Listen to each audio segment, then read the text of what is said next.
ผีตายโหงห้องเช่าผมได้งานใหม่อยู่แถวบางนาเพราะแถวนั้นบริษัทโรงงานใหญ่ๆเยอะแต่บ้านผมนั้นอยู่แถวท่าดินแดงครับผมต้องขับรถไปไกลมากกว่าจะถึงที่ทำงานแม้ว่าจะมีทางด่วนให้ใช้แต่ก็ต้องออกจากบ้านแต่เช้าเลยเพราะถ้าออกมาประมาณ6 โมงกว่าด่วนก็จะเป็นด่วนรถติดอยู่ดีผมก็เลยคิดจะหาห้องพักอยู่แถวบางนาเลยจะได้ไม่ต้องตื่นแต่เช้ามากสวัสดีครับชาวไทยสารแหน่ทุกท่านวันนี้ผมมีเรื่องน่ากลัวของห้องพักที่มีคนตายมาเล่าให้ฟังฝากกดติดตามช่องไทยสารแหน่ด้วยนะครับพร้อมกันแล้วมาฟังกันเลยครับผมไปทำงานได้3 วันก็เป็นวันหยุดคือบริษัทของผมหยุดเสาร์อาทิตย์ครับวันเสาร์ผมก็เลยชวนเพื่อนที่มีบ้านอยู่แถวนั้นให้พาไปหาห้องเช่าพวกผมตระเวนหาห้องพัก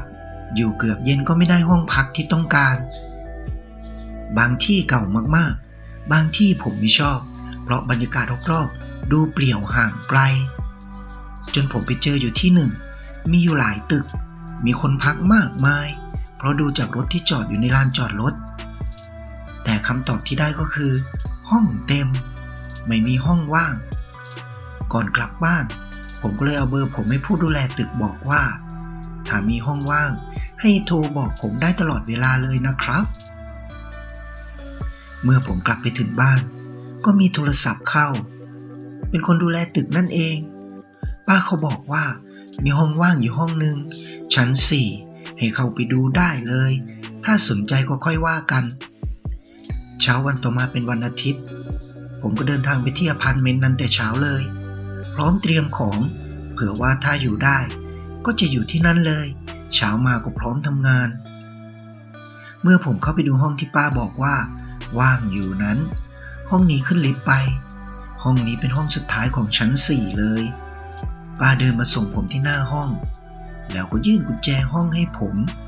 แล้วก็รีบเดินกลับลงไปทันทีผมก็งงอ้าวไม่ดูห้องกับผมเหรอแต่ผมก็คิดว่าป้าคงมีงานเยอะเมื่อผมเปิดประตูห้องเข้าไปห้องนี้ก็ดูดีสะอาดสะอ้านแต่ว่ามีฝุ่นอยู่บ้างอาจจะเป็นเพราะว่าไม่มีคนอยู่ขณะที่ผมเดินดูห้อง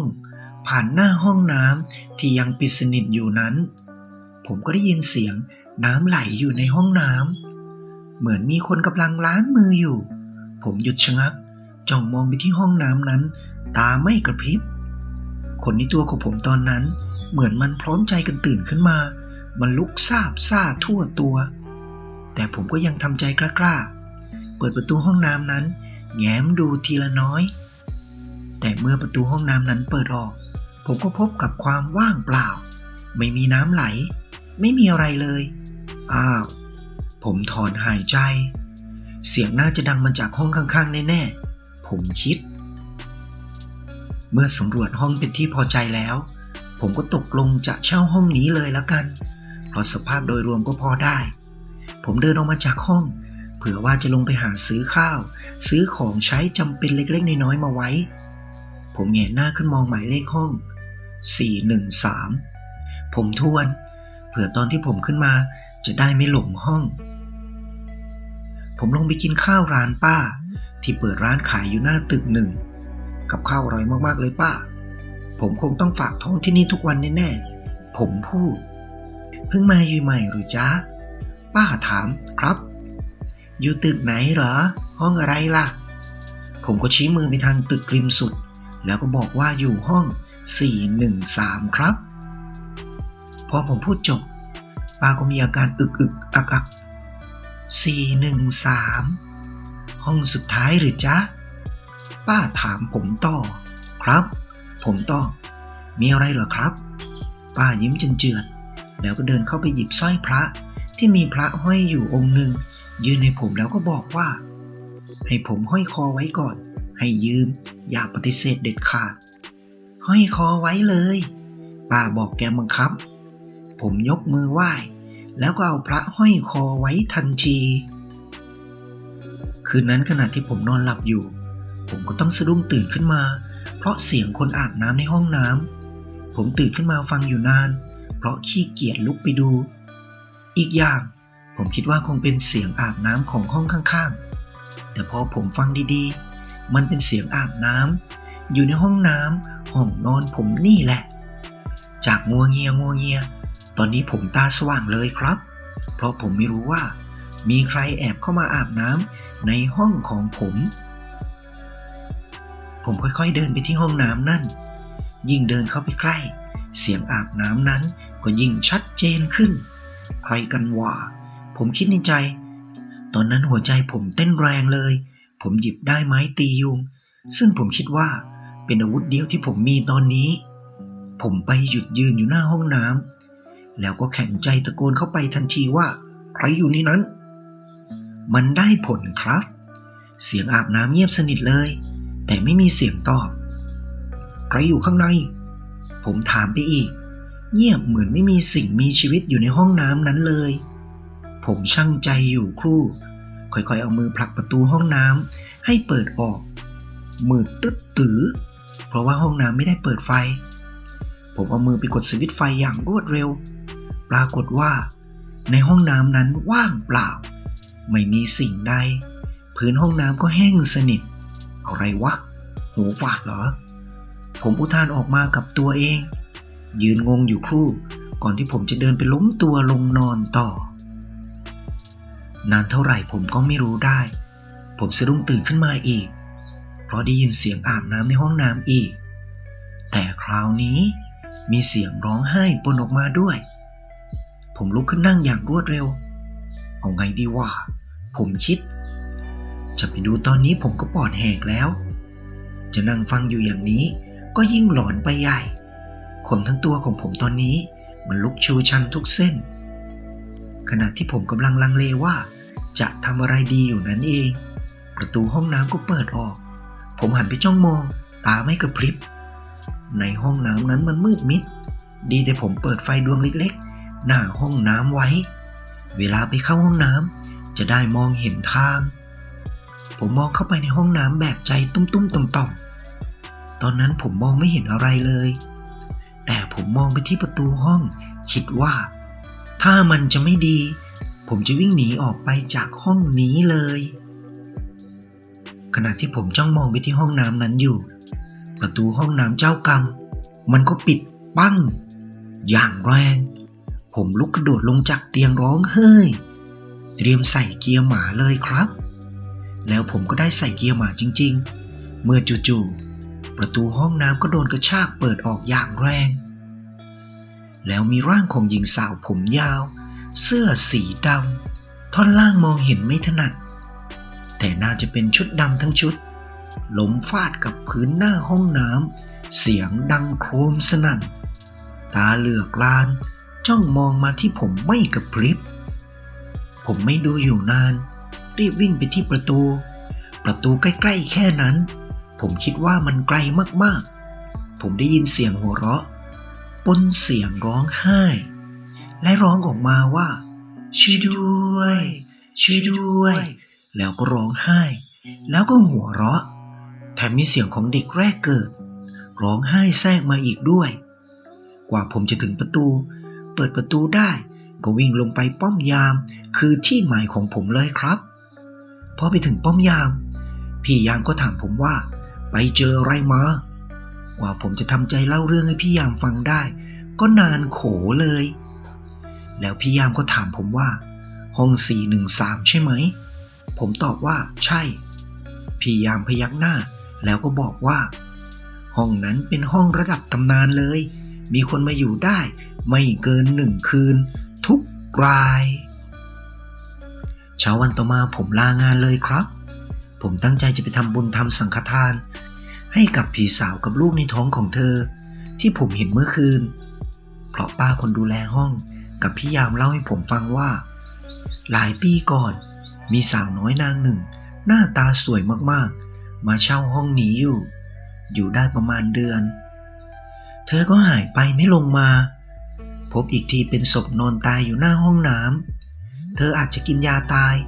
ทรมานดิ้นรนจนออกมาตายอยู่หน้าห้องน้ำสาเหตุไม่มีใครรู้แน่แต่ที่รู้คือ เธอท้องประมาณ3 เดือนแล้ววันนั้นผมทำสังฆทานให้เธอที่ผมไม่รู้จักชื่อที่อยู่ในห้อง413กับลูกของเธอแบบเจาะจงเผื่อว่าผลบุญที่ผมทำอาจจะทำให้เธอร่มเย็นขึ้นมาได้บ้างผมเอาสร้อยพระไปคืนป้าขายอาหารตามสั่งขอบคุณที่ท่านอุตส่าห์เอาของดีให้มารักษาตัวตั้งแต่นั้นมาเวลาไปทำบุญผมก็จะอุทิศให้เธอกับลูกเสมอผมผ่านมาแถวนี้บ่อยๆเหมือนกันเพราะที่พักของผมที่ผมหาได้ใหม่จะต้องผ่านตึกนี้เข้าไปอีกเป็นตึกใหม่เพิ่งสร้างเสร็จจึงยังไม่มีประวัติน่ากลัวให้ผมได้หลอกหลอนวิ่งหนีออกมาตอนกลางดึกอีกแน่นอนเลยครับอีกเรื่องที่ผมจะเล่าในคลิปนี้วิญญาณเศร้าเด็กขายพวงมาลัยเรื่องนี้เป็นเรื่องของเด็กขายพวงมาลัยสมัยก่อนนั้นคนขายพวงมาลัยจะเป็นเด็กตัวเล็ก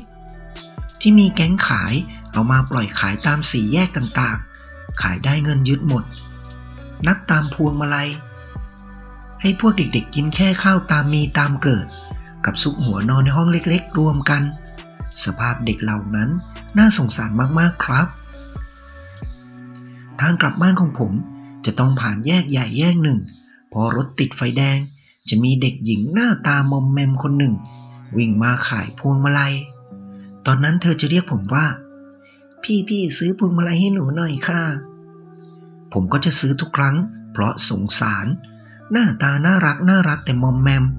ดวงตาเศร้าๆไม่มีความหวังใดๆตอนแรกที่ผมซื้อพวงมาลัยผมจะบอกว่าเอาพวงนึงแต่เอาเงินแบงค์50ให้บอกเอาไปกินขนมผมเห็นเด็กหญิงนั้นมองซ้ายมองขวาเหมือนระแวงอะไรผมมารู้ทีหลังว่าเงินที่เราเอาให้ถ้าคนคุมรู้น้องเขาก็จะไม่ได้หรอกครับตั้งแต่นั้นมาผมก็เลยแอบเอาให้ยัดใต้มือซื้อพวงมาลัยเอาแบงค์20ให้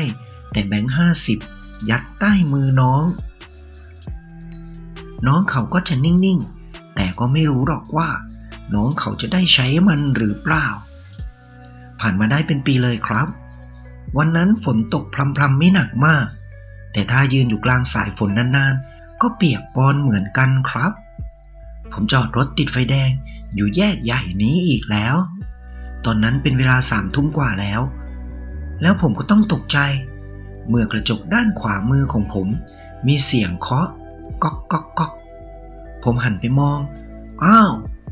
น้องขายพวงมาลัยนั่นเองผมเอากระจกลงมองดูสภาพที่เปียกมะลอกมะแลกนั้นด้วยความสงสารจับใจเพราะถ้าเป็นลูกหลานของเราดึกดื่นขนาดนี้ฝนตกขนาดนี้ยังให้ออกมาขายพวงมาลัยอีกผมมองไปรอบๆเผื่อจะได้เห็นหน้าพวกใจร้ายนั้นบ้างแต่เงียบบริเวณนั้นไร้ซึ่งผู้คน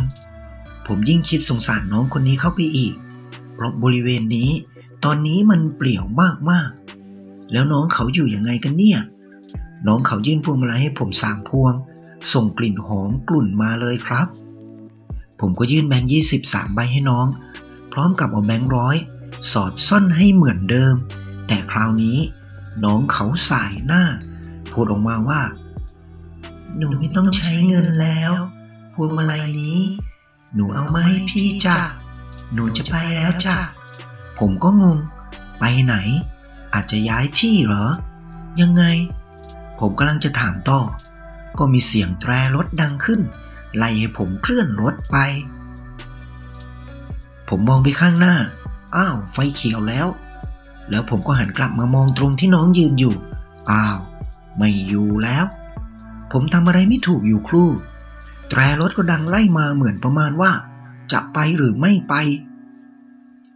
ผมกลับมาถึงบ้านเดินเข้าบ้านก่อนอาบน้ำผมจะต้องอ่านหนังสือพิมพ์ก่อนตอนนั้นคนเสพหนังสือพิมพ์เหมือนเสพโทรศัพท์ตอนนี้แหละครับผมเห็นข่าวพาดหัวใหญ่เด็กหญิงตัวน้อยขายพวงมาลัยดับปนาดกลาง4 แยกใหญ่โดนรถชนตายในหนังสือพิมพ์นั้นเห็นหน้าเด็กหญิงชัดเจน ปิดแค่ดวงตาไว้ แต่ผมจำได้เลยครับว่านั่นคือแม่หนูน้อยขายพวงมาลัยขาประจำผมนั่นเองชุดที่ใส่ก็ใช่เลยผมสั้นเกลียนแบบตัดเองก็ใช่อีกเธอแน่นอนแล้วที่ผมเห็นอยู่กลางสี่แยกไม่นานมานี้ล่ะมันคืออะไรวิญญาณของเธอมาบอกลาผมหรือผมรีบวิ่งไปที่รถดูว่าพวงมาลัย3 พวงนั้นจะยังอยู่หรือเปล่าปรากฏว่ามันยังห้อยอยู่หน้ารถของผมส่งกลิ่นหอมกลุ่นอยู่เลยผมจ้องมองดูพวงมาลัยนั้นด้วยความรู้สึกที่ยากจะบรรยายน้ำตาไหลออกมาแบบไม่รู้ตัวเลยครับคืนนั้นกว่าผมจะนอนหลับได้ก็นานมากๆเพราะสงสารเด็กหญิงตัวน้อยนั่นและคลางแคลงใจว่าจะใช่เธอจริงหรือเปล่าเช้าวันต่อมาเป็นวันเสาร์ผมหยุดงานผมก็ไปที่สี่แยกนั้นถามพี่วินมอเตอร์ไซค์จึงได้รู้ว่าแม่หนูน้อยนั้นถูกรถชนตายเพราะเธอมัวแต่ขายพวงมาลัยพอไฟเขียวเธอวิ่งกลับไปอีกฝั่งรถที่กำลังออกตัวเบรกไม่ทันชนเธอกระเด็นไปข้างๆรถที่วิ่งมาอีกเลนจึงทับร่างของเธอเสียชีวิตไปอย่างน่าอนาถผมไปทำสังฆทานให้หนูน้อยผู้น่าสงสารนั้น